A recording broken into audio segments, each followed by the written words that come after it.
All right, folks, it is the Week 13 MLS Power Rankings show here on YouTube and Twitter Spaces. I am Andrew Wiebe. This is Matt Doyle. We're here every single week on Tuesdays live at 11 Eastern on Twitter Spaces and on YouTube. I don't know, whenever you want to watch the show on demand. Going down 10-1 on the Power Rankings this week. We're switching things up from our 1 to 10 format from before. It was all Seattle Sounders, and it might still be. We start with number 10, but they're actually number 11, Doyle, but I couldn't keep them out because there was a tie at number 2 we'll get to in a little bit. The Montreal. Oh, I almost did it again. You almost did it. Oh, I'm wearing the jersey, and I almost did it again. Club de Foot.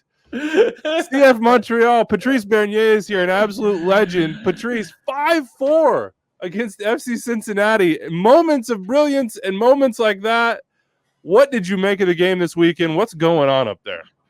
Oh, it's a spectacular game.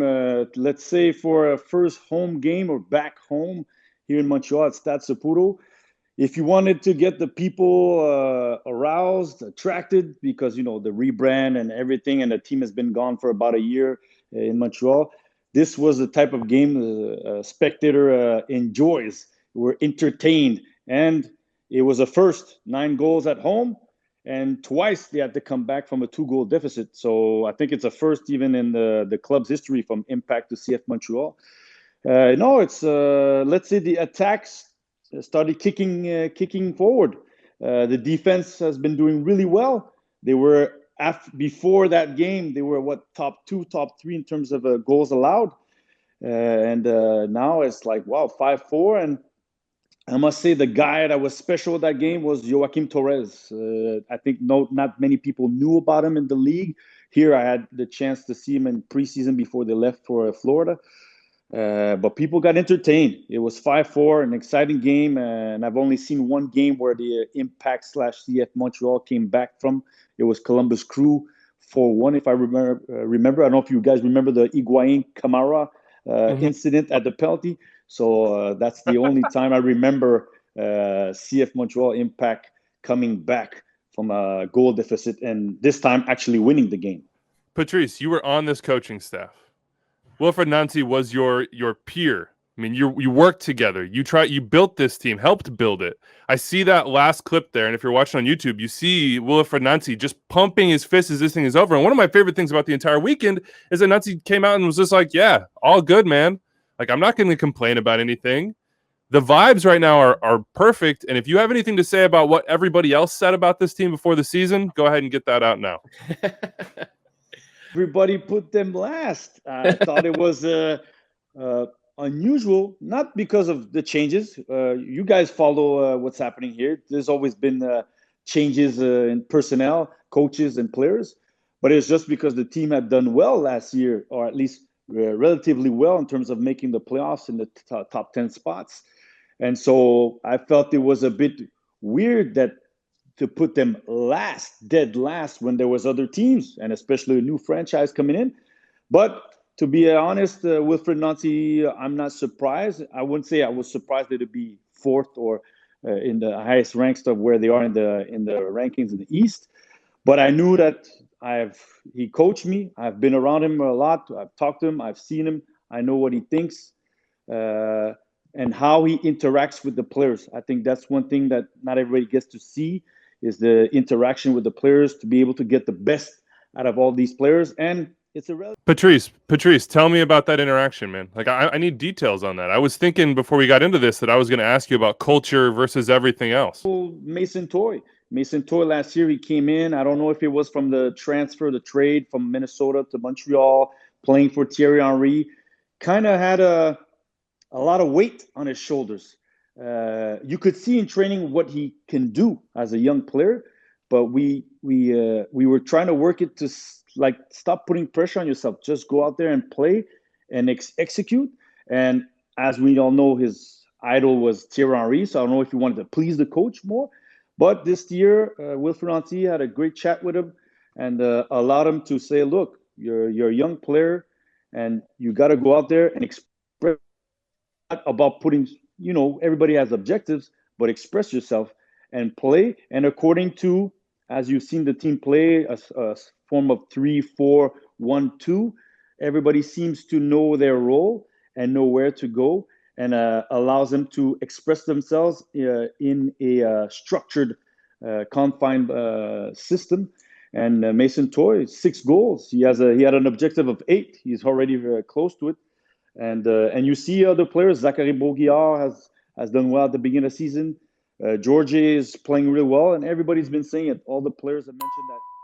Patrice. The coaching staff has been very positive, and it helps to perform. So that's one of the things that I wanted to like. The way we sort of framed it, heading into this year, was in order for Montreal to succeed, Wilfried Nancy is going to have to do with the young players on this team what we've seen Oscar Pareja do with the young players on Orlando City, and then before that with Dallas and even with Colorado, or what Jim Curtin has done with the young players for Philadelphia. He's going to have to be able to get them to function better within the system, but then also to improve as individuals. And right now, that looks like the right bet that Montreal made. Is that the future for Wilfried Nancy? Is he going to be the type of manager who you associate with the sort of revitalization of a club and then helping Montreal achieve year over year consistency, which is something that has completely eluded this franchise during their MLS season, during their MLS tenure? Yeah, I think right now, the thing is, it's right fit, right match. You have Olivier Renard who came in, and as you could see, the philosophy in terms of recruiting has changed. Before, it was maybe more veteran players like myself, Drogba's, the Divayos, and everybody that came along, Nacho Piatti, players that were at the right age. And now they want to get a lot of younger players, signing a lot of academy players.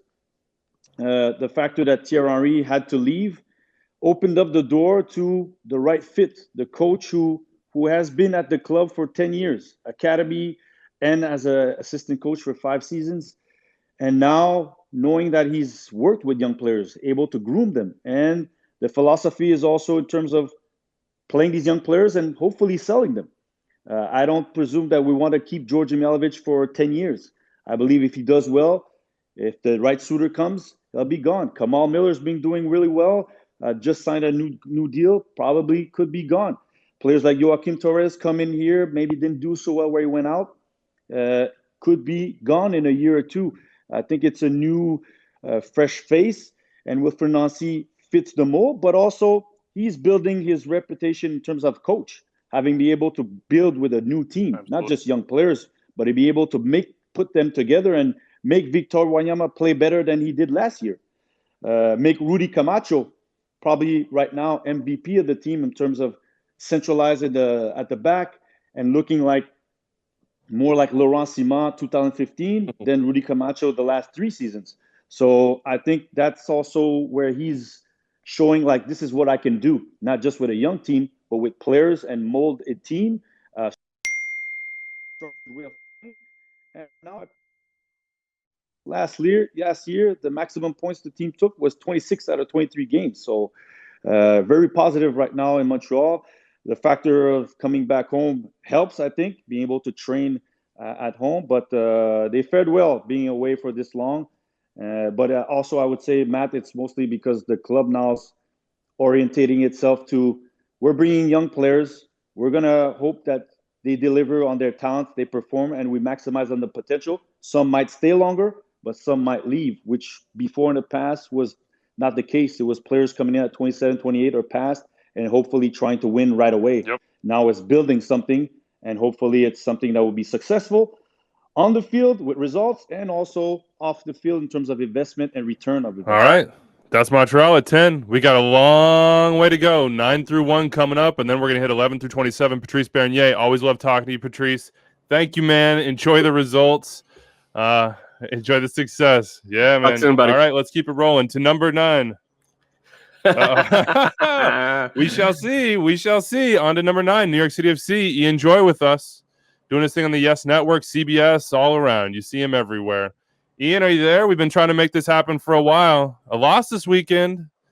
It's not trending well right now for New York City. Down 3 in these power rankings. What do you see? First and foremost, can you hear me? I can hear you.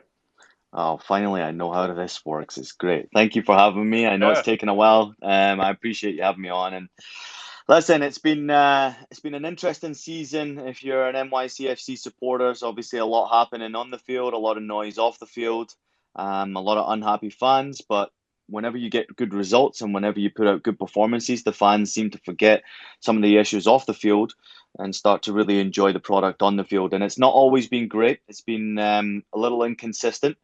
But I would always say this: the performances have been very good, very inspiring, and it lets me believe that this squad of players will get the job done, make the playoffs pretty easily, and eventually, I hope at the time when the playoffs hit, the team is in form, everyone's healthy, and they're ready to rock and roll. I really have no doubt that this team's going to have no issues getting into the playoffs. Yeah, I don't doubt that either, and I'll agree with you. The performances have been largely fantastic this year. I think by a lot of metrics, NYCFC have been, by the underlying numbers, they have been one of the best teams in the league this year, and by the eye test as well. But a lot of it for me, how high one can rate NYCFC comes down to how much you believe in Tati Castellanos, because so many of these chances are falling to him, and he deserves a lot of credit for that because his movement in and around the box is brilliant. He had 4 goals in his first 4 games. He has not scored since then. This kind of streakiness it's inherent to his game. We've seen it over the past 3 years now with him in the Bronx. Where are you on Tati Castellanos? Where is the coaching staff on him? And is there a chance that eventually they say, you know what, as good as he is at everything else, his inability to consistently finish means we're going to have to Listen, move on? Doyle, he's not a striker. He's not a number 9. He can score goals for you. He certainly can get double figures. He's proven that already in an NYCFC jersey. And I think playing that number 9 role this season is largely down to the fact that there's nobody else that can play that position. I mean, Eber's been out injured, obviously long term. He's not too far away from coming back. They signed Thales Magno, who can play in that position. Obviously, Thiago Andrade came in, who's not a number 9. But they signed attacking players, and with hope that it would take the pressure off Tati Castellanos. Now, you say 4 goals, but 2 of those goals were very questionable. They could have been given as own goals as well. So it's not as if we can sit here and say he got off to this flying start and he was this killer finisher. He never was, and he never has been. But what he has done is he's worked really hard. He's continued to work for the team. He did score a few goals to start the season. He got a new contract, and it hasn't quite worked out for him since then. There will be question marks, obviously criticism. This is New York at the end of the day. If you're not performing, the fans get tired of you pretty quickly. They want to see goals. They want to be entertained. And I think with the money that the club has been spending, it's a limited time that's left for Tati Castellanos in that number 9 role. He has a place in this team. So moving on from him is not going to happen. No doubt Ronnie Dyler likes this player. He wants him in the 11. He wants him around the squad. You need to have a deep squad of players from 15 to 18 to how many beyond to make sure that you can compete for MLS Cup.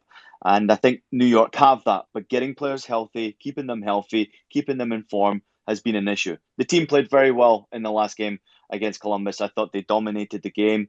They had 21 shots in the game away from home in a difficult setting. It's a new stadium for Columbus, who were looking for their first victory.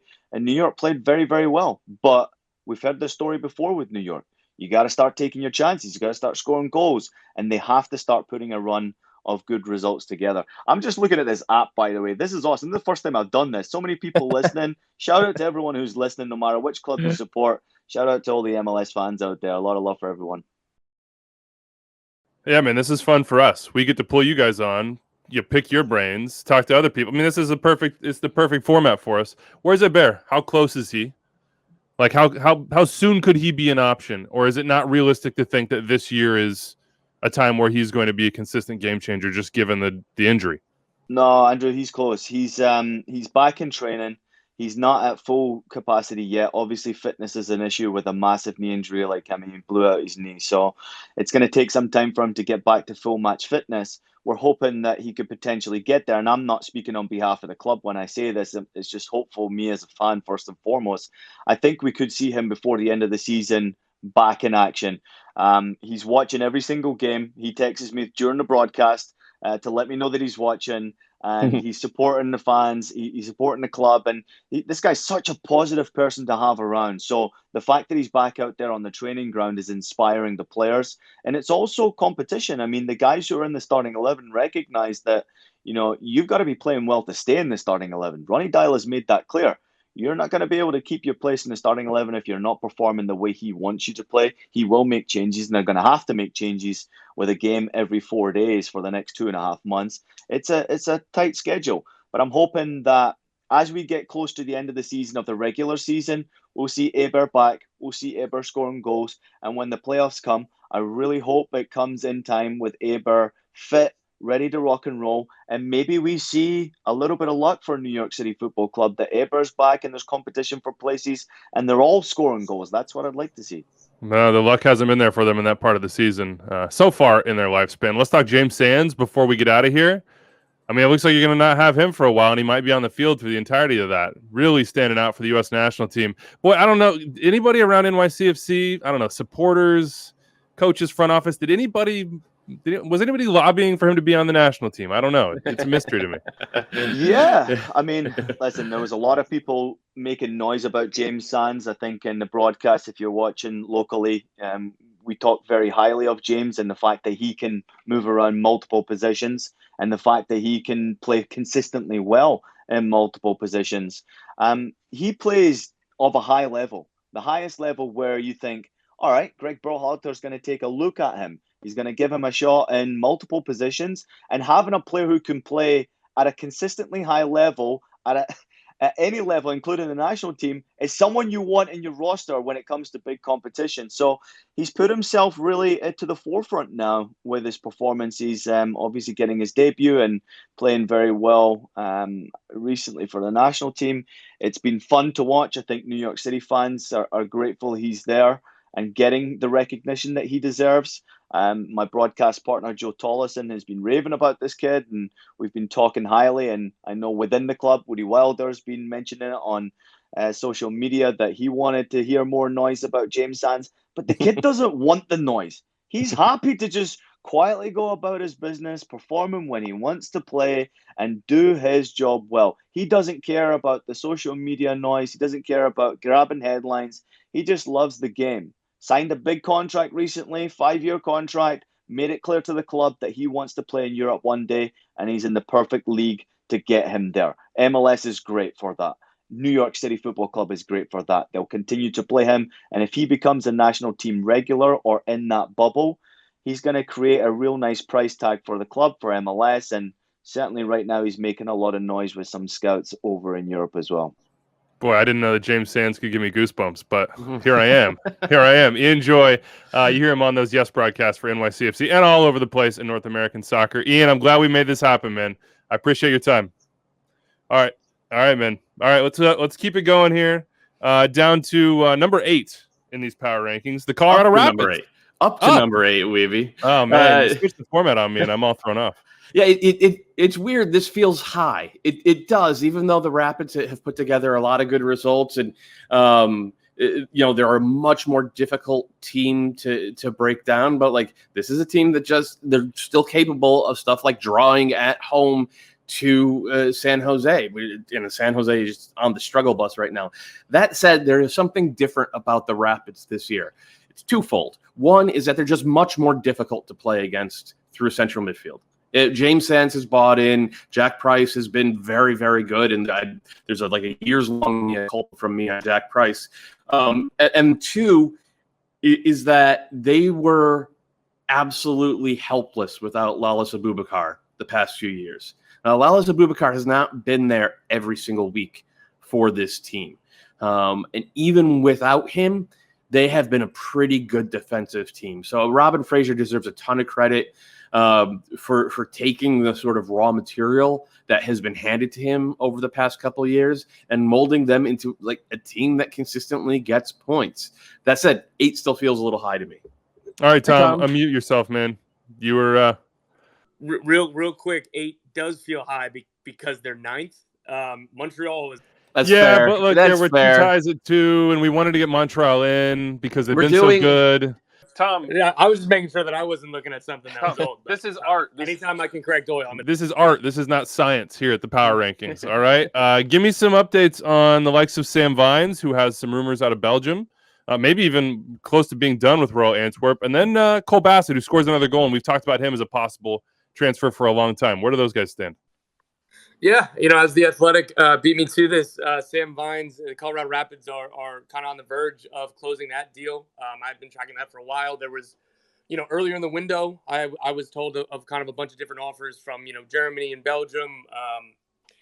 At first they weren't high enough to even be considered. And, thankfully that for the Rapids and for Vines, there was a market for him in that, one offer led to another that led to, okay, $250,000 more, and then 100,000 more, and so they finally found some common ground, and the Athletic reported that the deal could be worth up to $2 million for Vines, which might feel a little low, but Colorado has to show their proof of concept, just kind of the same way. Am I still here? It says no, you're good. Okay, my phone's lying to me. But yeah, the kind of the same way that Dallas, like Chris Richards, only went for 1.25 when he first left. Reggie Cannon went for $3 million when he first left, and that's kind of how you use the monkey bars and you use the ladder to climb up, and you get $8.5 million for Brian Reynolds. So the Rapids haven't really done this yet, and up to $2 million with the sell on might feel a little low for somebody like Vines, who's in the national team, and somebody with some suitors, but they are very intent on having this first one kind of go smoothly and land at a place where he's going to play a ton at Royal Antwerp. That's the idea, and then with a hefty sell on, they'll hope to show that they have a proof of concept. They have a player that comes out of their academy that succeeds in Europe. And then the idea is, hopefully Cole Bassett will go for more. And then hopefully, if it's Yaya Toure, if it's Darren Yapi, if it's any of the, next wave of kids coming through the academy, then, they're more. But, you got to start somewhere. Is Cole Bassett in any conversations right now? Yes, firmly. The latest I heard, it was kind of described to me as it was kind of heating up pretty good, that there are, a lot of teams, there have been even a couple offers I've heard about. I don't know how much or nothing that was anything close to being accepted yet. And it doesn't, help very much that Eunice Nomley's out for 4 more months or whatever. Kellen Acosta's at the Gold Cup. As Jack Price missed a game or two, he seems to be fully fit, but Cole Bassett is a very integral part of this midfield. And again, particularly without Nomley for a few months, they would get pretty thin if Bassett went. So I'd assume that it would have to be, quite a very good offer. But again, this is a kid who he trained with the Arsenal U23s. He had offers rejected from Freiburg. He had Hoffenheim's been a few years ago. Like, this is a kid who has a bunch of suitors. He's someone who, his goals from the midfield is something that's obviously extremely valuable if he can prove that that's a skill he can take with him and that's exportable, and that's just not something that he's just doing here. But, from what I've been told, a little bit wary of his ball retention and a little bit wary of his final ball, but they're super enamored by his ability to add goals out of the midfield and his engine. Boy, what a different time in MLS, Doyle, where we sit here and it's just it's a parade of possible transfers. Colorado Rapids and some great young players. Drop a spot in these power rankings to 8. Tom, we'll be back with you in just a little bit. Let's go to Nashville at 7, Doyle. 5-1 winners against the Chicago Fire, who, they didn't show the pass from Johan Kappelhoff there, where he just gave it to CJ Sapong, but had a lot of Nashville fans coming out the woodwork to be like, oh, who parks the bus now? And it turns out that it was like, just the Fire road rage driving the bus all over the park on this one. How much do you take away from this performance, in particular from this man, Hani Mukhtar? You have to take it with a grain of salt if you're being at all honest, because it was, Johan Kappelhoff gave him the first goal, basically gave him the second goal, then got a red card for the third goal. But the free kick is world class. The free kick was incredible. The free kick was fantastic. Look, this was the final game of a 1, 2, 3, 4, 5 game homestand. They only won 3 of those games. Like, they are 5-0-5 at home. They have dropped a ton of home points. They've played 10 of their 13 games so far at home. They have the hardest remaining schedule in the entire league. They have looked better lately, going to the 3-5-2 or the 3-4-1-2 with Leal underneath, and then Mukhtar is sort of a second forward rather than having him be the centerpiece, playmaking 10. I do think that has freed him up to play the best soccer that he's played since he's come to MLS. But like the harder part of the schedule, they're facing it right now. It's gonna you're not gonna have a lot more 5-1 wins. You're not facing the Chicago Fire at home a ton more times. They're gonna have to prove that what they've done during this easier segment can translate. And if it does, then they'll be good and they'll make the playoffs for the second year in a row. But that's a huge if at this point. It is a huge if.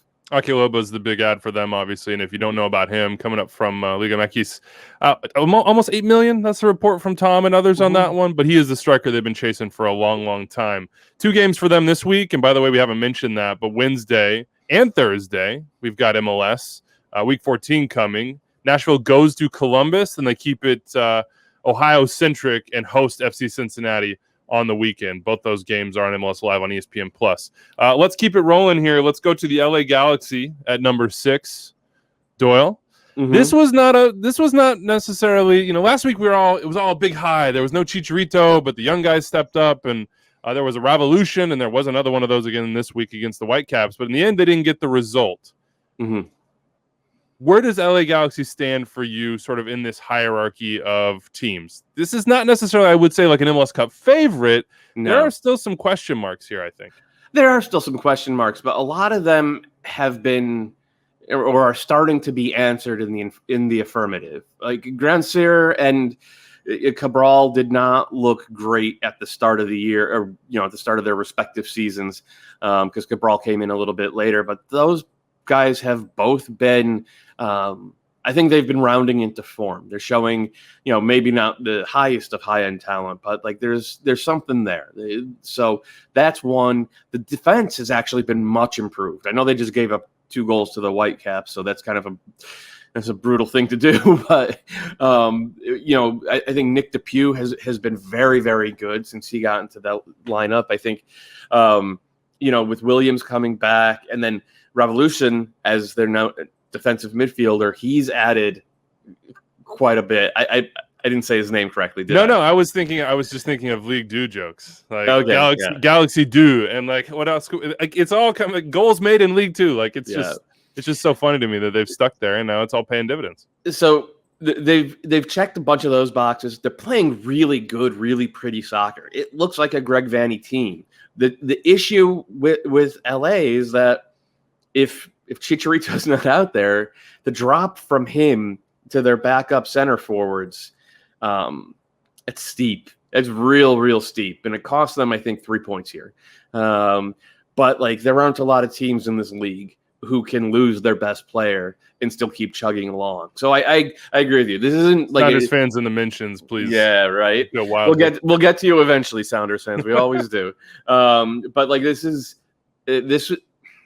You're right that this is not, I don't think, an A-tier championship contender, but they've proved to be a really, really good team in all the ways that they were really, really bad for most of the past half decade. I absolutely think they can work their way into that upper echelon. I just don't know that they're there. And to get there, it takes Chicharito, it takes Jonah Dos Santos, it takes, all the guys that are at the Gold Cup right now being back, being healthy, and being ready to go. But what Greg Vanney has done is absolutely incredible. And we talked about what Wilfred Nancy has done. Greg Vanney's got to be in the conversation for Coach of the Year as well. The LA Galaxy, not the result they wanted against Vancouver, so they dropped 3 spots, but still in the top 10 at number 6. Let's keep it rolling. By the way, we're going to talk to Alicia Rodriguez about LAFC in just a little bit, so that's a tease. They're coming. At number 5, though, Orlando City. We got Julia Poe coming up here. Julia, let me invite you in to speak. Orlando drops a spot. They had a 1-1 draw with Toronto on the weekend. Josie Altua's first goal in 16 months, which is incredible. He's happy to be back. Julia, let me know if I can get you in here. What'd you make of this result, Doyle, as we try to get Julia in to talk Orlando City? Yeah, I thought it was a gutsy result from Orlando City. Oscar Pareja is very good at this, getting teams to play hard and be tough to break down defensively, even when they're missing multiple pieces. In this case, Antonio Carlos, I think, was both fullbacks still out. He's still having to juggle the central midfield, which might become even more of an issue now that Jackson Mendez looks like he picked up a pretty bad injury. Orlando City have basically not been whole the entire year. They've still been able to grind out wins and grind out points in this case.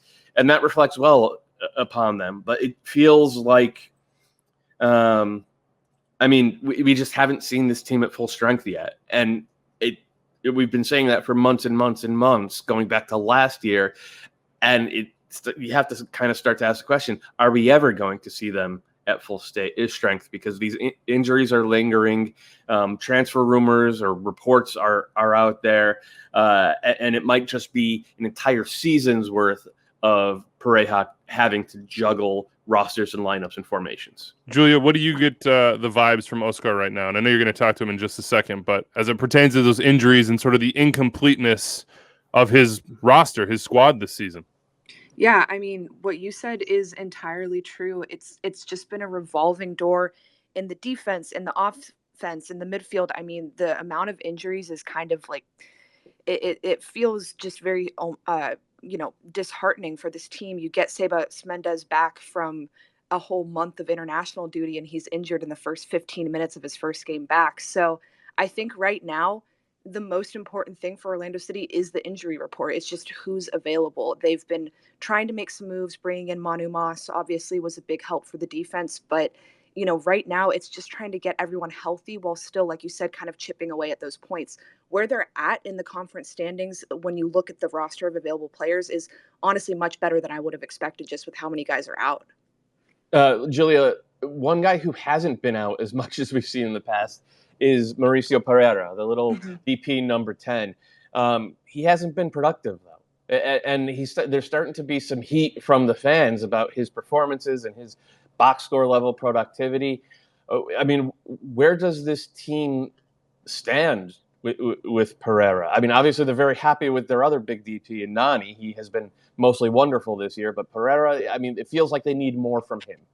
Yeah, definitely. And that was a topic of conversation with Oscar after that last game, because Mauricio has not been as explosive and dynamic as I think we're all used to seeing him be. He's such an exciting player when he's actually able to, be the player that we got used to in those first couple of seasons, but it's just not been there this season. There was a little knock that he picked up that I think kind of knocked him off of his rhythm, but I think he's starting to get blanketed. I think that opposing teams are also kind of starting to figure out how to mark him, how to kind of get a body on him constantly and keep him from being able to stay on his feet. And that is part of it. But also, it just seems that there's a little bit of that final bite that is missing from him. I mean, I used to keep a tally of how many times he would just square up to bigger dudes in games and take them down in tackles. And we have not seen that this season at all. I mean, it's just not quite the same level of aggression and intelligent aggression that we're used to in the past. What did you call those, Julia, in your notes? Were those steps? How many steps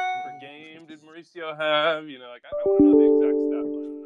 It was MSU, Mauricio squares up. That was literally what it was in the notebook. That's awesome. All right, before we get out of here, it's like a tradition here. When we have you on, we talk transfer rumors because Daryl DK and now it seems Chris Mueller as well. Let's start with Mueller because we've hit DK pretty hard and I don't think there are any big updates there. Where do you think his status with the club is? Are they working on a contract here, or is this just sort of accepted that maybe he's going to move on at the end of his contract? Yeah, so I mean, I'll be upfront. I don't have a ton of updates on my end past previous reporting, but I do think it was not surprising that with Chris's contract coming up at the end of this year that he might look elsewhere. I mean, this is a guy that anyone who's talked to him knows how focused he is on growth and wanting to try new things, and I do think that a move to Europe would be extremely beneficial for him. And I think for Orlando City, it's kind of figuring out how you can get the most value out of that and keep everyone, happy and get people into the best position for themselves. They did bring in Sylvester Vanderwater, so they have a lot of depth right now at winger. If they lost a winger right now, I don't think that would be a problem area for them in terms of depth. So I think it's just figuring out how to make that work both in season and at the end of the season, because as we know, it's kind of an up in the air conversation right now. All right, we got to ask Daryl. Is there anything? I mean, it feels pretty quiet. Not this morning. Like I said, it's every morning I wake up and I'm like, okay, what's Daryl doing today? Is today the day? But no, I have not heard anything new. It's just, we'll keep tracking it. Obviously, everyone's got eyes on him right now in the Gold Cup. And everyone has a lot of thoughts and opinions based on how he does after every single game. So just continuing to track him through that. All right. Thank you, Julia. Appreciate your time and your work at the Orlando Sentinel. Mauricio squares up. I like that. MSU's. Yeah, right. That's pretty good. All right, let's go to number 4 here. That is LAFC. They're the big jumpers, up 5 spots, Doyle. And I'm going to try to pull in Alicia here if I can. I think she's still around. I hope so. What do you think of this big jump for LAFC? I mean, it's a big jump, but if you look at the way they played, and I know they didn't finish great, this looked more like the LAFC team that we saw in last year's CCL run. They could have had 10 goals in this game, and this came against an RSL side that had been really, really good previously at sort of locking down the central midfield and right in front of the central defense and locking down the sort of free flowing movements that LAFC used to create shot after shot after shot. Now, the finishing still hasn't been there. David Ochoa, as you saw right there, he saved a penalty and put an absolutely remarkable performance for this team. So it feels like they're not yet where they need to be, but they're so much closer than they looked a month ago. And it does seem like there are some moves coming. So rumors of LAFC's demise were greatly exaggerated, I think. Oh, yes. Give me that. Shield is probably out of my hope here, but maybe I can get my MLS Cup prediction on track. Alicia Rodriguez is here. You know her from SB Nation, doing everything on everything in California soccer.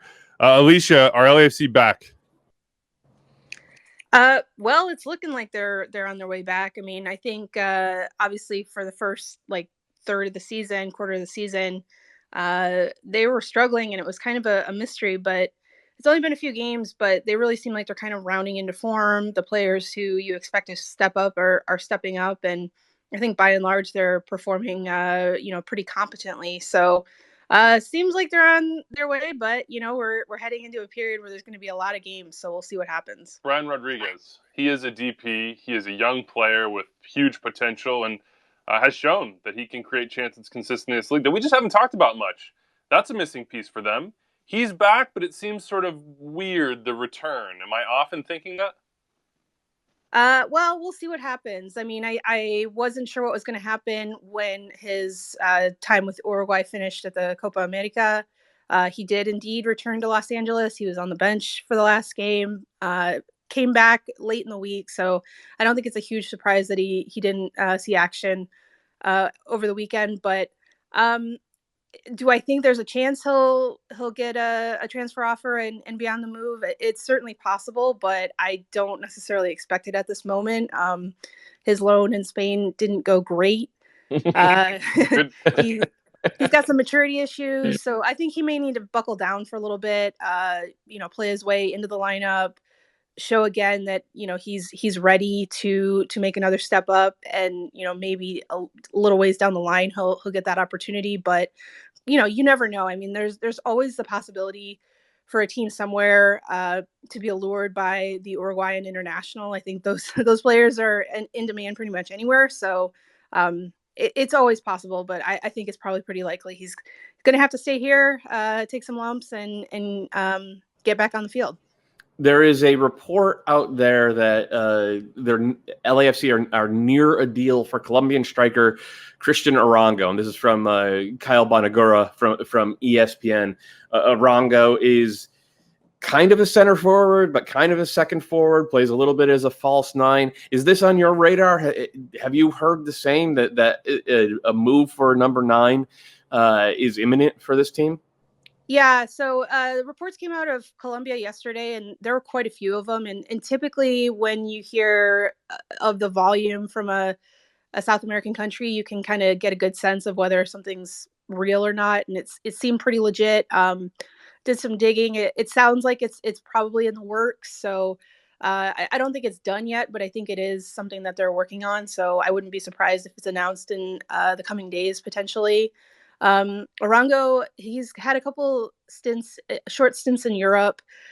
He got signed by Benfica, but he never played for them. He played for a couple other Portuguese clubs. And then he played in Valencia's youth team, or B team, I guess. prior to that. So he has a little bit of European experience, but he sounds like a guy who's probably a tweener. Is pretty decent in his home league. Maybe not quite good enough to really be at the highest level, but that might be a good spot for him to come to MLS. He may have the right skill set and the right approach that he can make a difference in MLS. And it sounds pretty likely, but not a done deal yet, as far as I'm aware.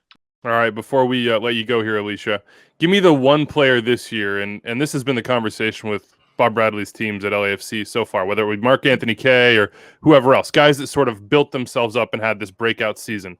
Whose season is the breakout this year for LAFC?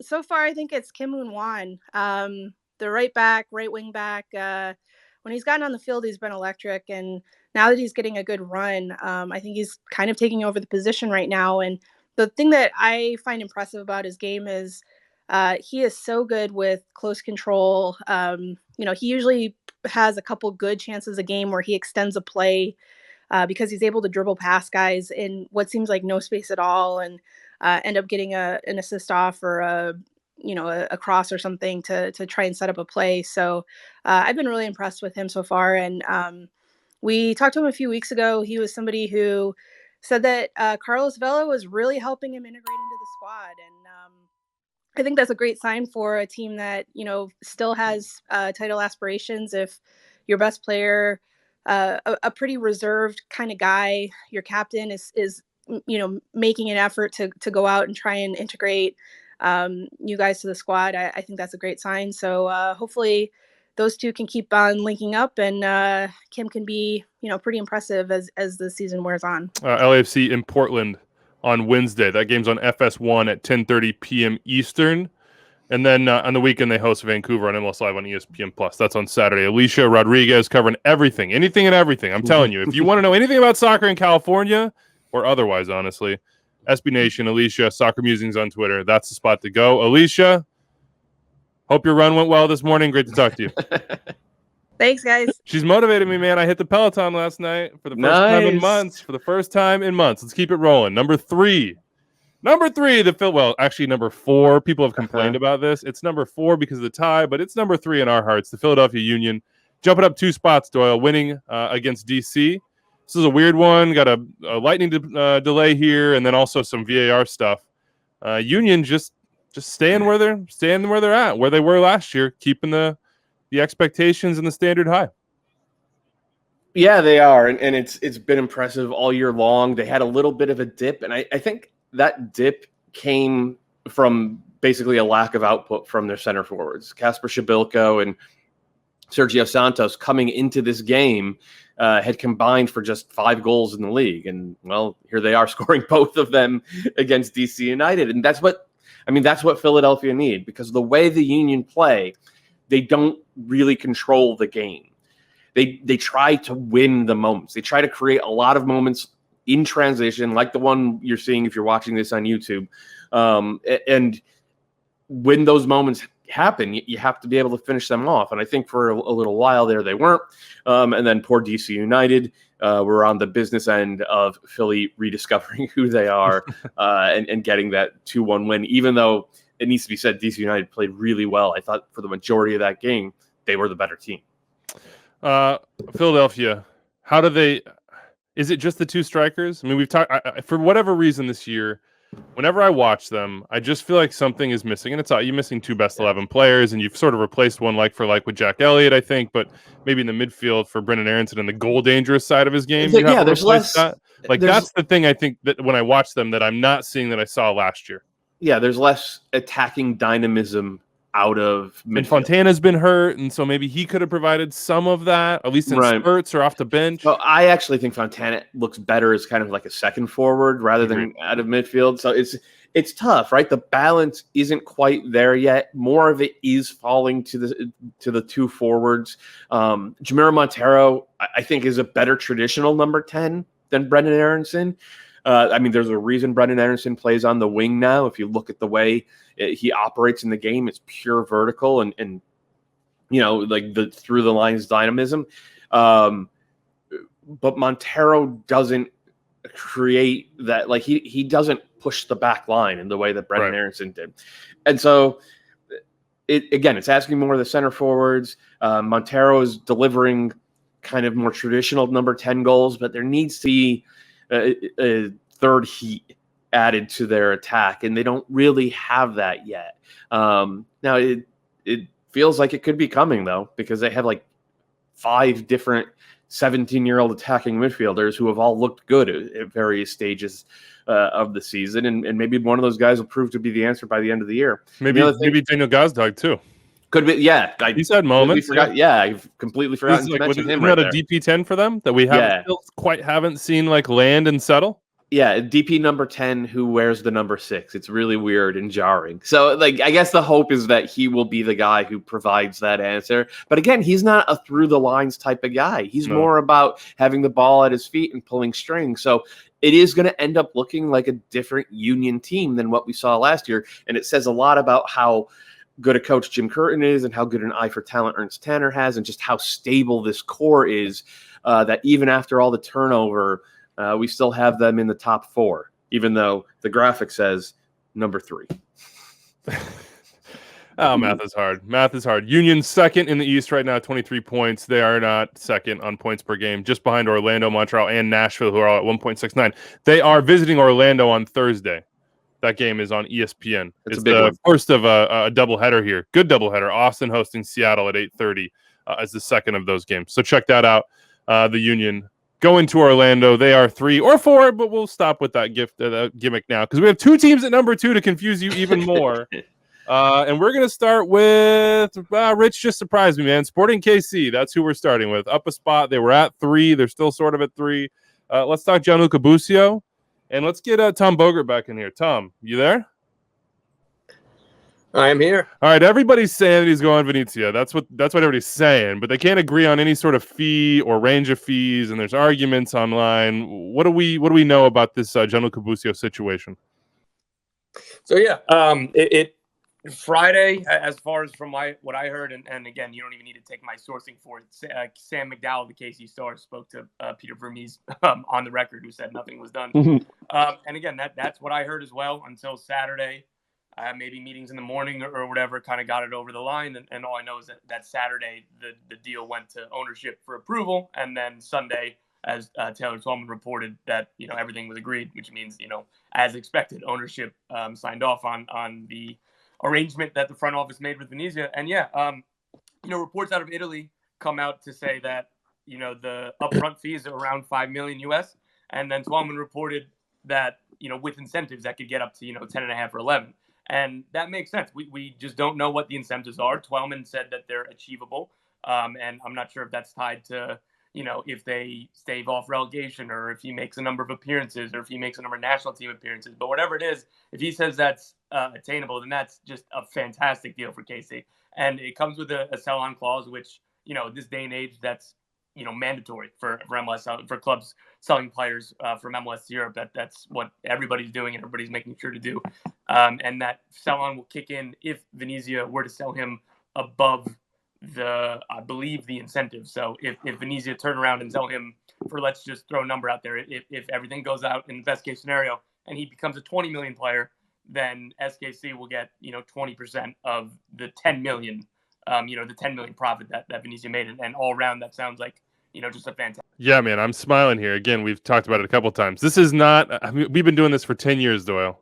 Mm-hmm. And this just feels like it, in a lot of ways, new and somewhat charted, but mostly uncharted territory, certainly in the scale of MLS players and young MLS players, homegrown players, academy players being linked to Europe and being linked at numbers that, frankly, in the past just haven't even been believable. I mean, the corner has been turned, and every owner in the league should send Alphonso Davies a gift basket for going to Bayern Munich and playing as well as he had. Look, MLS was on the map beforehand, but not in the way it has been since Davies blew up. I saw some stat out there was like Chilean first division, Argentina maybe even, and another South American league that MLS had had more outward transfers to Europe than all of them combined since like mid 2019 or whatever. I mean, I don't like that. I'm just that's my terrible memory could be butchering that and probably is, but that's sort of where we're at right now.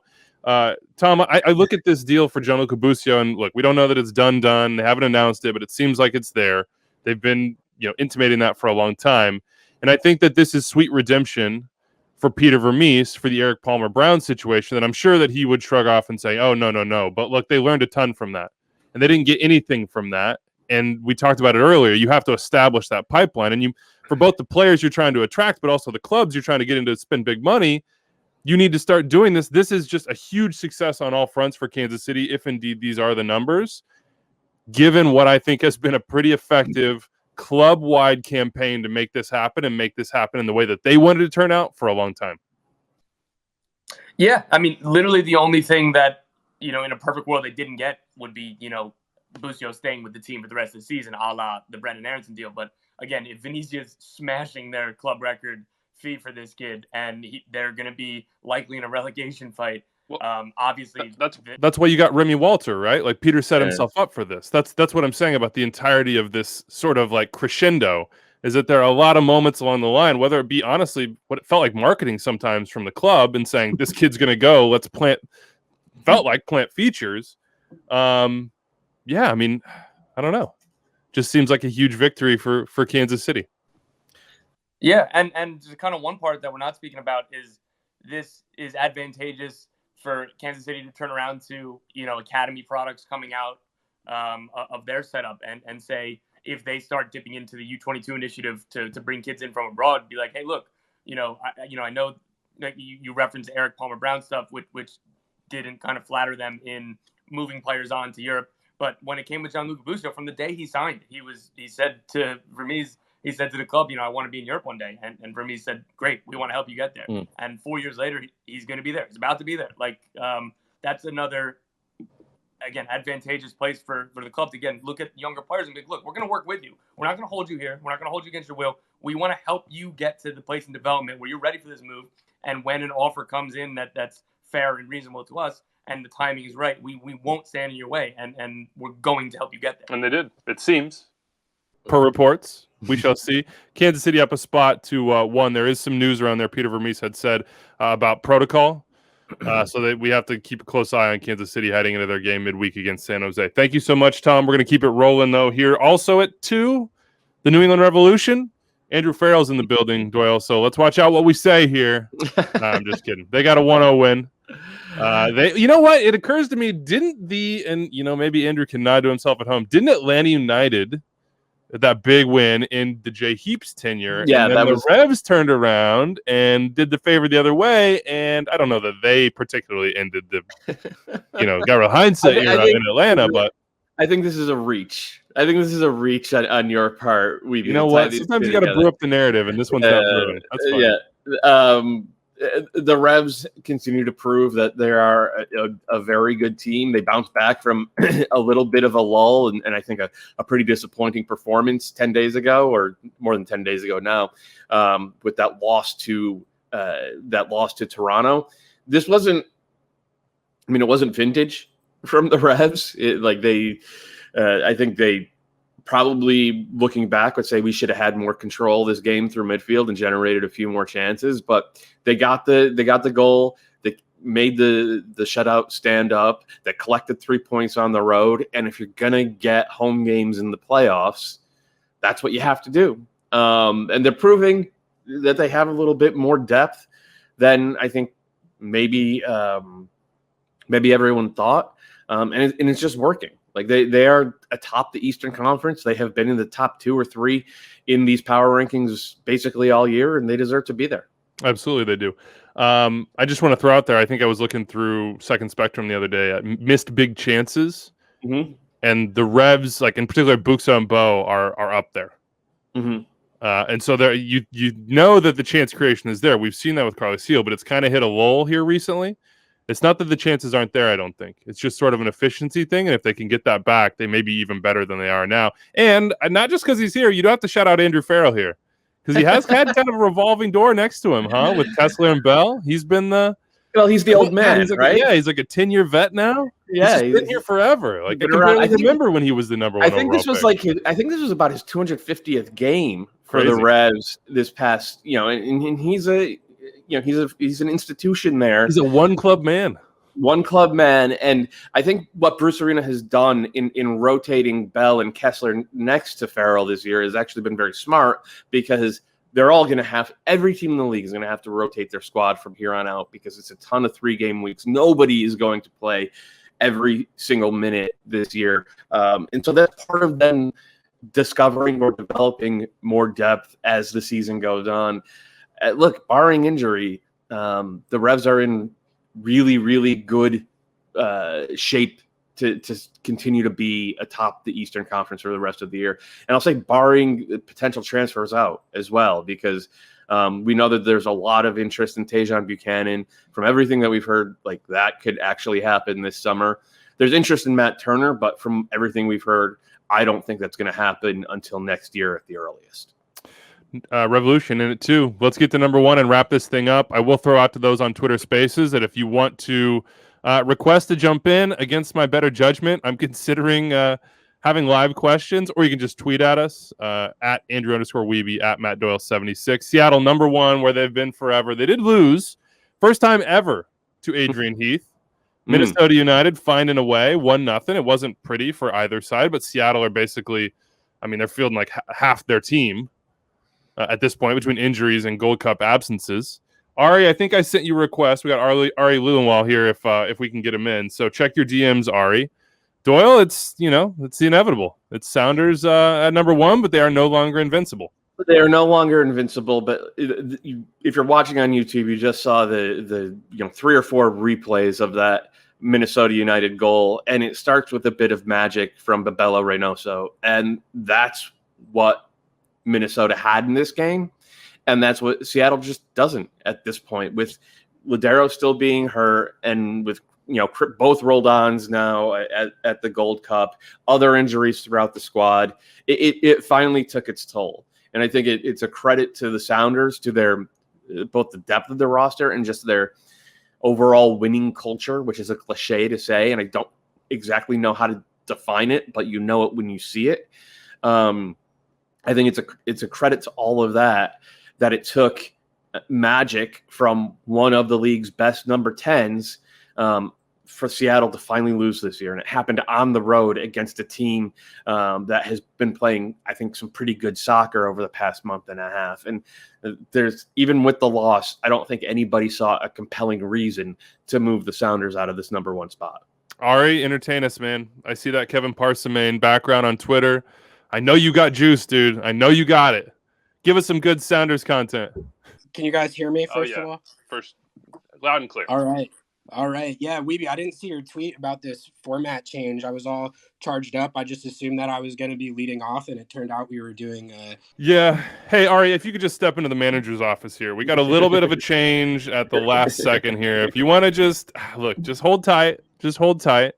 Where do Sounders fans stand right now on the gloat scale, 1 to 10? I think they're still gloating. First loss of the season. It's kind of unfamiliar territory. No one's felt it so far yet this year. But, I think it was going to happen eventually, obviously. They weren't going to, run the table and go unbeaten all 34 games. That was fun to talk about, but I don't think it was ever going to be realistic. And I think when you look at this game, kind of like Doyle was just saying, it's not super surprising that this was the game where kind of how stretched they've been personnel-wise kind of caught up to them. I think that's been like the most impressive part to me of this unbeaten run that they rattled off to start the season, is that, they're doing it without so many guys. You could go down the list, like Ladero, he's played 30 minutes all season. It's one of the best players in the league. Jordan Morris, obviously, he's out all season. Will Bruin, who's been out. Shane O'Neill's been out. And then two of the guys that have been most key to keeping them afloat during the unbeaten run, Christian Roldan and Alex Roldan, are both gone for the Gold Cup. So the lineup was pretty patchwork in this game against a Minnesota team that's been playing better in their own building.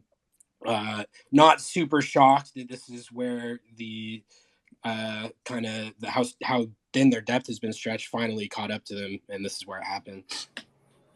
On the gloat meter, I'd put that at about an 8. We're starting with like, oh yeah, we don't know what it feels like to lose. It's like not that big a deal. Ari, I'm struggling for like new things to get me going with the Sounders right now because it has just felt inevitable.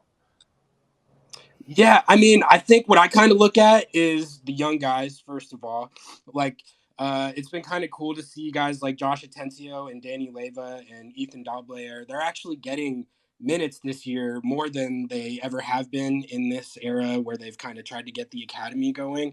So that's been an interesting thing to keep an eye on. And you have a guy like AB Sissoko who came in preseason and they didn't really I know much about him or know what to expect from him, and he's had to play because of all the depleted scenario that they're in with their center backs, and he's done really well.